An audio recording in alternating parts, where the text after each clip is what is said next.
नमस्कार, राजस्थान समाचार में आपका स्वागत है। पेश है राजस्थान की खास खबरें। राजस्थान में नए जिलों पर फिर मचा गदर। राजस्थान में पूर्ववर्ती अशोक गहलोत सरकार में बनाए गए 17 नए जिले और 3 संभागों पर सूबे की राजनीति में गदर मचा हुआ है। प्रदेश की बजरंग सरकार की ओर से नए जिलों और 3 संभागों की प्रशासनिक, वित्तीय और भौगोलिक स्थिति के पुनरावलोकन के लिए बनाई गई मंत्रिमंडलीय समिति पर कांग्रेस भड़क गई है। कांग्रेस ने इस पर सवालिया निशाना लगाते हुए कहा है कि प्रदेश में नई सरकार के गठन के बाद भाजपा सिर्फ राजस्थान के विकास कार्य पर ब्रेक लगाने और जनहित की योजनाओं को बंद करने का कार्य कर रही है। भारतीय स्टेट बैंक में ऑफिसर बनने का गोल्डन चांस। भारतीय स्टेट बैंक में नौकरी पाने का सपना हर किसी का होता है। अगर आप भी यहां नौकरी पाने की ख्वाहिश रखते हैं तो आपके लिए बढ़िया अवसर है। एसबीआई ने इसके लिए स्पेशलिस्ट कैडर ऑफिसर के पदों के लिए वैकेंसी निकाली है। जो भी उम्मीदवार इन पदों के लिए आवेदन करना चाहते हैं वे एसबीआई की आधिकारिक वेबसाइट sbi.co.in पर जाकर अप्लाई कर सकते हैं। एसबीआई ने इसके लिए आवेदन प्रक्रिया शुरू कर दी है।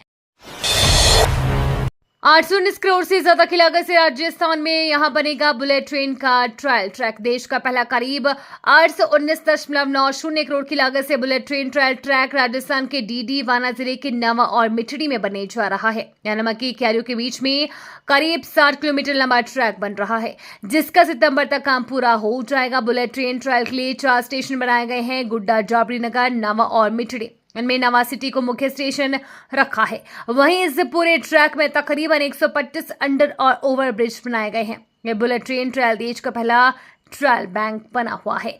करीब 60 किलोमीटर लंबा ये रेलवे ट्रैक सांभर झील के बीच निकाला गया है।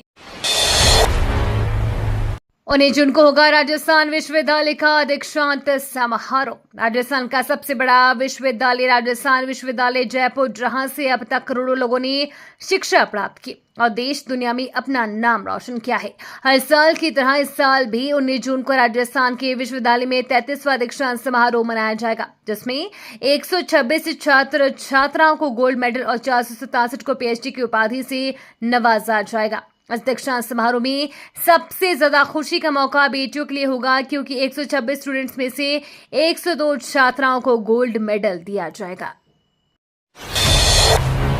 जयपुर में गरमाया प्लान का मुद्दा, बीजेपी विधायक उतरे सड़कों पर। राजधानी जयपुर में हिंदुओं के प्लान का मुद्दा गरमाता जा रहा है। घरों पर प्लान के पोस्टर चस्पा किए जाने के बाद ये पोस्टर वार अब सड़कों तक आ गया है। जयपुर के सिविल लाइन के बीजेपी विधायक गोपाल शर्मा प्लान को रोकने के लिए अब सड़कों पर उतरे हैं। उन्होंने आरोप लगाया है कि कांग्रेस के तुष्टीकरण की वजह से महिलाओं की पूजा की थाली में थूका जा रहा है। पाकिस्तान जिंदाबाद के नारे लग रहे हैं, लेकिन अब राज बदल गया है। अब ये सब नहीं चलने देंगे। नीट यूजी को लेकर फिर से सुप्रीम कोर्ट में याचिका दायर। नीट यूजी परीक्षा की विसंगतियों को लेकर कल फिर से सुप्रीम कोर्ट में 20 छात्रों के एक दल द्वारा याचिका दायर की गई है। याचिका दायर करने वाले छात्रों के दल ने सुप्रीम कोर्ट में याचिका दाखिल कर 5 मई को हुई इस परीक्षा की जांच सीबीआई या किसी दूसरी स्वतंत्र एजेंसी से सुप्रीम कोर्ट की निगरानी में कराए जाने की मांग की है। तन्मय शर्मा और अन्य की तरफ से दाखिल की गई याचिका में इस परीक्षा में 620 अंक से ज्यादा पाने वाले छात्रों की अकादमिक और फॉरेंसिक जांच किसी स्वतंत्र एजेंसी या सुप्रीम कोर्ट के द्वारा गठित की गई कमेटी के द्वारा कराए जाने का आदेश सुप्रीम कोर्ट जारी करने की मांग की गई है। किसानों के बच्चों को मिलेगी मुफ्त शिक्षा। प्रदेश के किसानों और श्रमिकों के लिए अच्छी खबर है। राज्य के राजकीय शिक्षण संस्थानों में 1 जुलाई से मुख्यमंत्री किसान शिक्षा प्रोत्साहन योजना लागू की जाएगी। इस योजना के तहत वंचित वर्गों के बच्चों को एलकेजी से पीजी तक मुफ्त शिक्षा उपलब्ध करवाई जाएगी। ये योजना 1 जुलाई से लागू होगी। योजना में अल्प आय वर्ग, लघु सीमांत बटाईदार किसानों और खेतीहर श्रमिकों के परिवार के छात्र छात्राओं को एलकेजी से पीजी तक निःशुल्क शिक्षा प्रदान करने की घोषणा की गई है। बीजेपी को अहंकारी डूबा, ऑक्सफोर्ड यूनिवर्सिटी में बोले सचिन पायलट। राजस्थान के पूर्व डिप्टी सीएम सचिन पायलट इन दिनों इंग्लैंड दौरे पर हैं। उन्होंने शुक्रवार को ऑक्सफोर्ड यूनिवर्सिटी के ब्लावातिनिक स्कूल ऑफ गवर्नमेंट के स्टूडेंट्स और टीचर से संवाद किया। सचिन पायलट ने भाजपा की अब की बार 400 पार के नारे पर तंज कसते हुए कहा कि उन्होंने जिस तरह अहंकार में आकर 400 सीट जीतने का दावा किया था, नारा दिया था, उसमें घमंड झलक रहा था। पायलट ने कहा कि बीते 10 साल में सरकार ने एक तरफा फैसला लेने की कोशिश की है। उन्होंने नोटबंदी नोटबंदी को बिना तैयारी के लिया गया निर्णय बताया और कहा कि जिस तरह बिना तैयारी की नोटबंदी की गई उसके खराब परिणाम आए, लोगों को भारी परेशानी का सामना करना पड़ा। पलट ने आरोप लगाया कि भाजपा ने कांग्रेस नेता राहुल गांधी की छवि खराब करने के कई प्रयास किए। राजस्थान में सरकारी नौकरियों पर भज्जूलाल सरकार का बड़ा फैसला। राजस्थान के मुख्यमंत्री भज्जूलाल शर्मा ने शनिवार को राजस्थान कर्मचारी चयन बोर्ड के अधिकारियों और कर्मचारी संवर्ग की सेवा नियमों के प्रस्तावों को मंजूरी दे दी है। इससे सुचारू, पारदर्शी और समयबद्ध भर्ती प्रक्रिया सुनिश्चित करने में मदद मिलेगी। एक आधिकारिक बयान में मुख्यमंत्री के अधिकारी ने कहा कि मुख्यमंत्री भज्जूलाल शर्मा के नेतृत्व वाली राज्य सरकार युवाओं को बेहतर रोजगार के अवसर प्रदान करने के लिए प्रतिबद्ध है। इसलिए सीएम ने आरएसएसपी सेवा नियम 2024 और आरएसएसपी सेवा नियम 2024 तक राजस्थान अधीनस्थ एवं मंत्रालयिक सेवा नियम 2022 में आवश्यक संशोधन के प्रस्ताव को मंजूरी दे दी है। आरएसएस की प्रेरणा से ही करते हैं काम, विवाद के बीच बोले केंद्रीय मंत्री भूपेंद्र यादव। राष्ट्रीय स्वयंसेवक संघ की ओर से आए बयान पर केंद्रीय मंत्री भूपेंद्र यादव ने कहा कि इसे कुछ लोग गलत तरीके से पेश कर रहे हैं। हम संघ की प्रेरणा से ही काम करते हैं। वहीं केंद्रीय मंत्री बनने के बाद शनिवार को पहली बार भूपेंद्र यादव अलवर पहुंचे। यहाँ सबसे पहले उन्होंने भारती हरि जगन्नाथ मंदिर में पूजा अर्चना की। मीडिया कर्मियों से रूबरू होते हुए केंद्रीय मंत्री ने कहा कि सरिस्का को जल्द ही इको सेंसिटिव जोन फाइनल किया जाएगा। साथ ही राज्य के वन मंत्री संजय शर्मा के प्रयास से दिल्ली में 2 बार बैठक हो चुकी है। ये बड़ा भविष्य है और सबसे बड़ा विषय है कि इसमें जल्द ही इसे फाइनल कर दिया जाएगा। उन्होंने कहा कि प्रदेश में कांग्रेस सरकार के समय वो कई बार इस मुद्दे पर पत्राचार भी किए, लेकिन परिणाम कुछ नहीं निकला।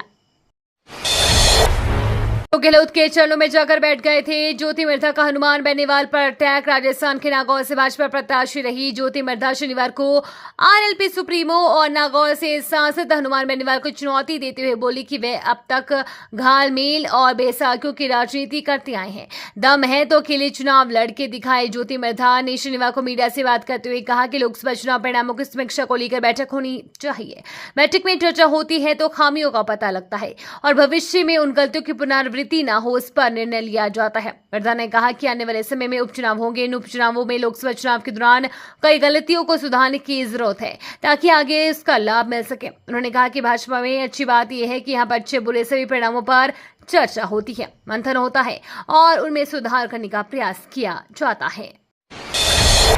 मैदान गीला होने के चलते भारत कनाडा मैच रद्द। अंपायरों ने लिया फैसला। भारत कनाडा के बीच खेला जाने वाला मैच मैदान गीला होने की वजह से रद्द कर दिया गया है। ग्रुप स्टेज का यह आखिरी मुकाबला था। सुपर 8 में भारत का पहला मुकाबला अफगानिस्तान के साथ 20 जून को खेला जाएगा। एनडीए की सरकार गलती से बनी, सरकार कभी भी गिर जाएगी। कांग्रेस अध्यक्ष मल्लिकार्जुन खड़गे ने कहा कि एनडीए की सरकार गलती से बनी हुई है। मोदी जी के पास बहुमत नहीं है, ये अल्पमत सरकार कभी भी गिर सकती है। मोदी ने खुद कई बार खिचड़ी सरकार का जिक्र किया है। वो कहते थे कि अगर विपक्ष के पास बहुमत नहीं होगा तो सरकार कभी भी गिर जाएगी और बिना बहुमत के कोई बड़े फैसले भी नहीं ले सकते। मैं उन्हीं की बात दोहरा रहा हूं। T20 वर्ल्ड कप के बीच ऋषभ पंत ने किया बड़ा ऐलान। क्रिकेटर ऋषभ पंत ने ऐलान किया है कि उनके YouTube से होने वाली कमाई का सारा पैसा दान करेंगे। पंत ने 18 मई 2024 को अपना YouTube चैनल बनाया था। इसके 1 लाख फॉलोअर्स पूरे हो गए हैं, जिसके चलते YouTube की तरफ से उन्हें सिल्वर प्ले बटन भेजा गया। पंत ने कहा कि इस माइलस्टोन को चिन्हित करने के लिए मैं YouTube की सारी कमाई खुद की कमाई के कुछ योगदान के साथ अच्छे कारण के साथ दान करने का वचन दे रहा हूं। लोकसभा में स्पीकर पद को लेकर छिड़ा घमासान। लोकसभा स्पीकर को लेकर राजनीति शुरू हो गई है। सूत्रों के अनुसार विपक्षी दलों का कहना है कि अगर उन्हें डिप्टी स्पीकर का पद नहीं दिया गया तो वे स्पीकर पद के लिए अपना उम्मीदवार खड़ा कर सकते हैं। इस संबंध में अंतिम निर्णय संसद सत्र शुरू होने से पहले लिया जाएगा। बता दें, इस बार चुनाव में एनडीए ने 293 सीटों पर जीत हासिल की है, जबकि INDIA ब्लॉक को 234 सीटें मिली है।